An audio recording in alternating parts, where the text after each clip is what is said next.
அடுத்ததாக பார்க்கக்கூடிய ராசிக்காரர்கள் கன்னி. ஏற்றமும் அனுகூலமும் காணப்படக்கூடிய நல்ல ராசிக்காரர்கள். கன்னியா ராசிக்காரர்களுக்கு தொலைதூரத்திலிருந்து நல்ல செய்தி. தாய் வழி உறவு, தந்தை வழி உறவு மேன்மை அடையும். எதிரிகள் விஷயத்தில் இந்த பதட்டம் படிப்படியாக குறையும். கன்னியா ராசிக்காரர்களுக்கு கண்டிப்பாக நிறைய நாட்கள் நான் உங்களுக்கு சரியில்லை என்றாலும் இந்த மாதம் இப்பொழுது கார்த்திகை மாதம் தொழில், உத்தியோகம், வியாபாரம், படிப்பு, நம்பிக்கை ஏற்படும். மன அழுத்தம் தீரும். உத்தியோகத்தில் தடை, வியாபாரத்தில் தடை, படிப்பில் தடை, தொழில் தடை எல்லாம் மாறும். டக்கென்று அனுகூலம் காணப்படும்.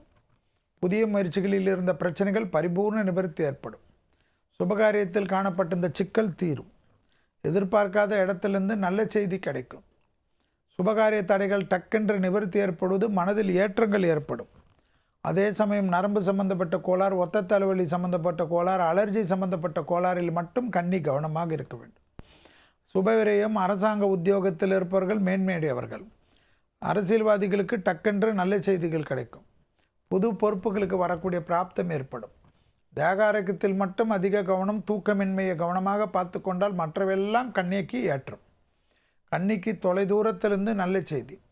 உத்தியோக நிமித்தமாக கடல் வழி பயணங்கள் மேற்கொள்ளலாம். அதாவது கடல் தாண்டி பயணங்களை மேற்கொள்ளலாம்.